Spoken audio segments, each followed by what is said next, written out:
ಮಾಂಗಲ್ಯ, ಕುಂಕುಮ, ಬೊಟ್ಟು ಮರಿಬೇಡಿಯ ಎಂಬ ಕಾಮೆಂಟ್ಗೆ ಸುಹಾನಾ ಸೈಯದ್ ಉತ್ತರ ಹೇಗಿತ್ತು ಗೊತ್ತಾ?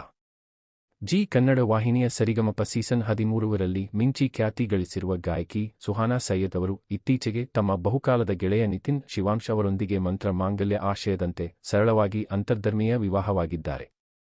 ಸದ್ಯ ಸೋಷಿಯಲ್ ಮೀಡಿಯಾದಲ್ಲಿ ಎದುರಾದ ಕೆಲ ಕಾಮೆಂಟ್ಗಳಿಗೆ ಸುಹಾನಾ ಸೈಯದ್ ರಿಯಾಕ್ಟ್ ಮಾಡಿದ್ದಾರೆ.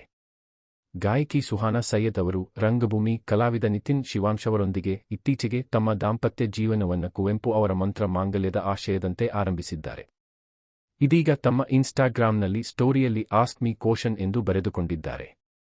ಇದಕ್ಕೆ ಹಲವಾರು ಪ್ರಶ್ನೆಗಳು ಹರಿದು ಬಂದಿದ್ದು, ಕೆಲ ಪ್ರಶ್ನೆಗಳನ್ನು ಸೆಲೆಕ್ಟ್ ಮಾಡಿ ಸುಹಾನಾ ಸೈಯದ್ ಉತ್ತರಿಸಿದ್ದಾರೆ. ಅಭಿಮಾನಿಯ ಪ್ರಶ್ನೆ ಏನು?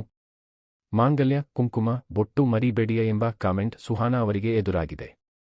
ಇದಕ್ಕೆ ಗೌರವದೊಂದಿಗೆ ಅದು ಸಾಂಕೇತಿಕವಾಗಿದೆ ಅನ್ನೋದು ನನ್ನ ಭಾವನೆ. ಅದನ್ನ ಪ್ರತಿದಿನ ಧರಿಸುವುದು ಅಪರಾಧವಲ್ಲ. ಎಷ್ಟು ಪ್ರೀತಿ ಇದೆ, ಎಷ್ಟು ರೆಸ್ಪೆಕ್ಟ್ ಮಾಡ್ತೀವಿ ಒಬ್ಬರನ್ನೊಬ್ಬರು, ಆ ರಿಲೇಶನ್ಶಿಪ್ ಅನ್ನು ಉಳಿಸಿಕೊಳ್ಳೋದಕ್ಕೆ ಎಷ್ಟು ಎಫರ್ಟ್ ಹಾಕ್ತೇವೆ, ಅದು ಮುಖ್ಯ ಎಂದಿದ್ದಾರೆ ಸುಹಾನಾ ಸೈಯದ್. ಹೇಗಿದೆ ಆಫ್ಟರ್ ಮ್ಯಾರೇಜ್ ಲೈಫ್? ಎಲ್ಲವೂ ಸೇಮ್, ಅಂತಹ ಬದಲಾವಣೆ ಅಂತ ಏನೂ ಇಲ್ಲ. ನಮ್ಮಿಬ್ಬರಿಗೂ ತುಂಬಾ ವರ್ಷದ ಪರಿಚಯ. ನಾವು ಈಗಲೂ ಫ್ರೆಂಡ್ಸ್ ಎಂದಿದ್ದಾರೆ ಸುಹಾನಾ ಸೈಯದ್. ಎಸ್.ಪಿ. ಬಾಲಸುಬ್ರಹ್ಮಣ್ಯಂ ಗುಣಮುಖರಾಗಲಿ ಎಂದು ಪ್ರಾರ್ಥಿಸಿದ ಸರಿಗಮಪ ತಂಡ. ನಿಮ್ಮ ಪೋಷಕರನ್ನ ಹೇಗೆ ಕನ್ವಿನ್ಸ್ ಮಾಡಿದ್ರಿ? ಇದು ಹೆಚ್ಚು ರಿಪೀಟೆಡ್ ಪ್ರಶ್ನೆ. ಅದು ಲಾಂಗ್ ಸ್ಟೋರಿ ಶಾರ್ಟ್ ಆಗಿ ಹೇಳೋದಕ್ಕೆ ಕಷ್ಟ ಆಗುತ್ತದೆ.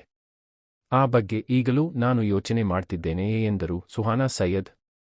ಅವನು ಯಾವಾಗಲೂ ನನ್ನ ಫ್ರೆಂಡ್. ಎಷ್ಟು ವರ್ಷದ ಪರಿಚಯ? ತುಂಬಾ ವರ್ಷಗಳು. ನಾನು ಯಾವತ್ತೂ ಅವರನ್ನ ನನ್ನ ಬಾಯ್ ಫ್ರೆಂಡ್ ಅಂತ ಕರೆದಿಲ್ಲ. ಅವನು ಯಾವಾಗಲೂ ನನ್ನ ಫ್ರೆಂಡ್ ಎಂದು ಉತ್ತರಿಸಿದ್ದಾರೆ ಸುಹಾನಾ ಸೈಯದ್. Love story? ನಿಮ್ಮ ಲವ್ ಸ್ಟೋರಿ ಹೇಳಿ. ತುಂಬಾ ಜನ ಈ ಪ್ರಶ್ನೆಯನ್ನು ರಿಪೀಟೆಡ್ ಆಗಿ ಕೇಳಿದ್ದೀರಾ. ಇದನ್ನ ಒಂದು ಸ್ಟೋರಿ ರೀತಿ ಹೇಳೋದು ತುಂಬಾ ಕಷ್ಟ. 16 ವರ್ಷ ನಿಮ್ಮ ಮದುವೆಯನ್ನ ಹೇಗೆ ನಿಭಾಯಿಸಿದ್ರಿ?